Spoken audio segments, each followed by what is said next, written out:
esto casi no se sabe, pero la educación pública, gratuita y obligatoria fue inventada en algún momento de la historia. Antes no existía. La educación en la antigüedad distaba mucho de lo que hoy entendemos por educación. En Atenas clásica, por ejemplo, no había escuelas. Las primeras academias de Platón eran espacios de reflexión, conversación y experimentación libre. La instrucción obligatoria era cosa de esclavos.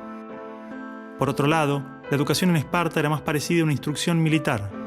El Estado se deshacía de quienes no alcanzaban los niveles esperados. Había clases obligatorias, fuertes castigos y modelamiento de la conducta a través del dolor y el sufrimiento.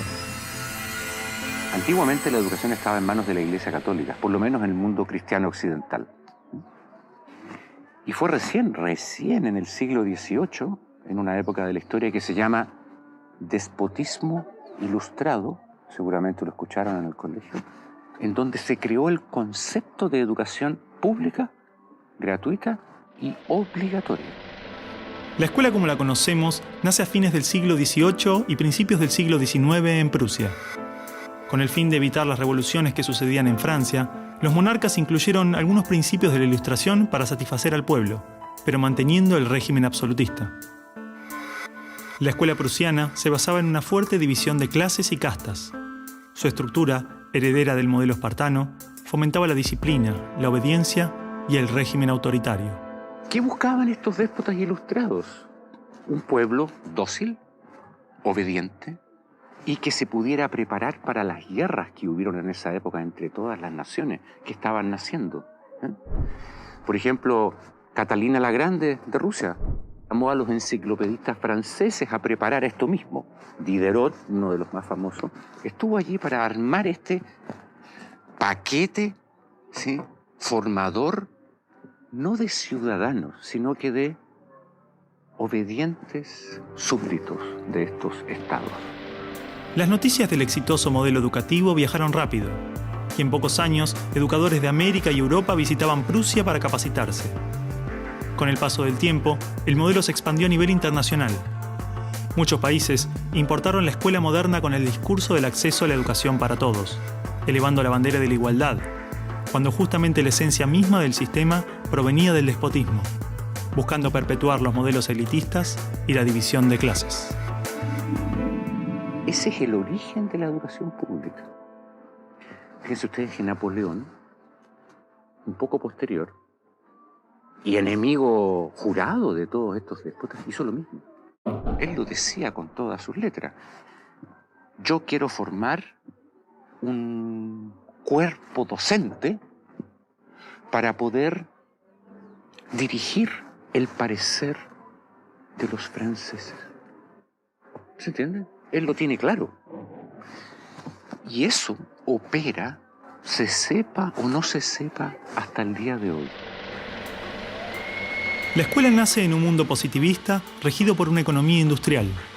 Por lo tanto, busca obtener los mayores resultados observables con el menor esfuerzo e inversión posible, aplicando fórmulas científicas y leyes generales.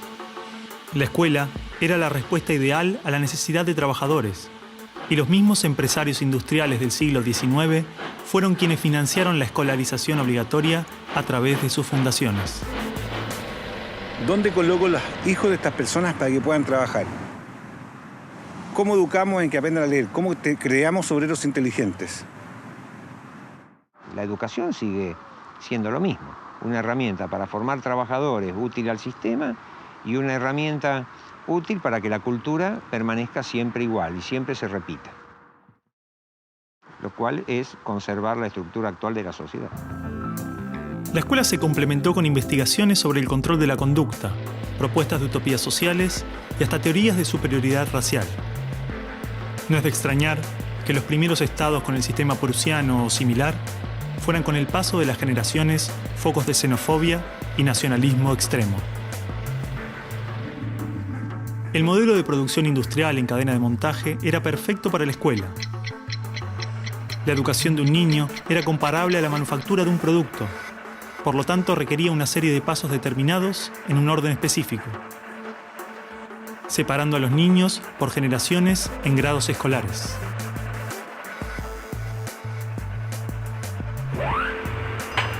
Y en cada una de estas etapas trabajaría sobre determinados elementos, contenidos que asegurarían el éxito, pensados minuciosamente por un experto.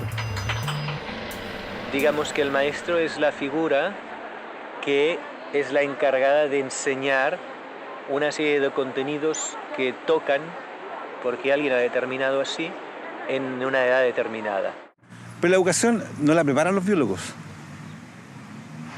Y curiosamente muchas veces tampoco son educadores los que la preparan. Son administrativos. Son gente que no hace clases. En esta cadena, una persona estaría a cargo de una pequeña parte del proceso, insuficiente como para conocer el mecanismo en su totalidad, ni a las personas en profundidad. Un docente por año, por materia, cada 30 o 40 alumnos, llegando al punto de que el proceso termine siendo meramente mecánico. La educación, como la estamos viendo hoy, es administrativa. Hay alumnos que llegan, profesores que hacen clase, alumnos que se van, profesores que se van y al día siguiente se repite el ciclo. Un profesor estatal es un funcionario en que la autoridad le dice: usted tiene que enseñar esto y de esta forma. Porque hay que repetírselo a demasiados niños con un profesor de demasiadas horas de clase y con pocas horas de atención de alumnos en forma privada. Entonces va a dirigir siempre a un grupo colectivo. Porque evidentemente si tengo 30 niños, no puedo pretender que todos los 30 niños quieran hacer lo mismo al mismo tiempo. Este sistema de cadena de montaje, que nace con el taylorismo, fue aplicado tanto en la industria, la escuela y el ejército de diferentes países y culturas de Occidente. Hasta hace pocas décadas la escuela tenía estas cosas de cuartel y de asilo. Incluso el recreo termina con un timbre anónimo, no humano, que indica a los niños que deben adiestrarse poco a poco para pararse en una determinada baldosa detrás de determinada cabeza para formar una fila, generalmente de menor a mayor. Durante los últimos siglos, hemos construido nuestras escuelas a imagen y semejanza de las prisiones y las fábricas, priorizando el cumplimiento de las reglas, el control social. La escuela se pensó como una fábrica de ciudadanos obedientes, consumistas y eficaces, donde poco a poco las personas se convierten en números, calificaciones y estadísticas.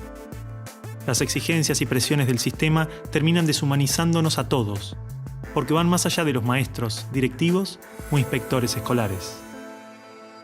Están considerados grupos homogéneos, con contenidos homogéneos que tienen que obtener resultados parejos. Que todos tenemos que saber lo mismo. A pesar de que los adultos no sabemos todo lo mismo, a pesar de que no nos dedicamos todo a lo mismo, en las escuelas todos tienen que querer hacer lo mismo y hacerlo igualmente bien. Entonces la escuela tiene poca capacidad de responder a las necesidades individuales, porque la escuela instruye. Es un centro de instrucción y es lo que hace. El que no aprende, se queda. Esa es la realidad. Esto de alguna manera ya implica que el sistema educativo es un sistema de exclusión social. Selecciona el tipo de personas que estarán llegando a la universidad para llegar a formar parte de una serie de élite que domina pues, las empresas que dominan los sistemas de producción, económico, de comunicación, etc. Y otro tipo de personas para las cuales la escuela no es suficientemente adecuada, que están destinadas a otro tipo de trabajo más precario, porque no dispondrán de los títulos para hacer esto. El sistema y los estados no les preocupa eso. No, honestamente, no les preocupa el ser humano como persona, como individuo. Y en esos términos, toda educación que busque otra cosa tiene que ser prohibida. La realidad es que la esencia de la escuela prusiana está inmersa en la estructura misma de nuestra escuela. Los test estandarizados, la división de edades, las clases obligatorias, las currículas desvinculadas de la realidad, el sistema de calificaciones, las presiones sobre los maestros y niños, el sistema de premios y castigos, los horarios estrictos, el encierro y la separación de la comunidad, la estructura verticalista. Todo esto sigue siendo parte de las escuelas del siglo XXI. La escuela está cerrada al mundo exterior. te explicaba el título de mi libro, del mapa escolar al territorio educativo, para indicar esa fábula del cartógrafo que cuenta Borges, que empieza a ser un mapa de un territorio determinado y se entusiasma de hacerlo lo más perfecto posible. El mapa termina reemplazando al territorio. Entonces hoy día la escuela se enclaustró, se metió dentro del mapa. ¿Qué es lo que enseña? Verdades que están en el mapa, no en el territorio. Escuela no es sinónimo de educación. La escuela podrá ser un viejo mapa a la sabiduría, pero la educación es el territorio donde todo el aprendizaje sucede.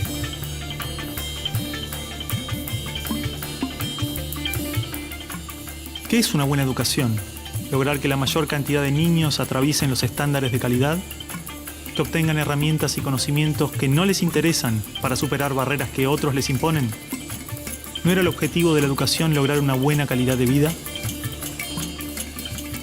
Olvidemos por un momento todo lo que sabemos sobre educación, toda nuestra forma de entender la escuela, todo lo que nos han dicho que debemos aprender en la vida y lo que debemos enseñarle a nuestros hijos. Empezar a ver cada cosa, a revisarla como si nunca la hubiéramos visto. O sea, cada acción, cada actitud, cada costumbre.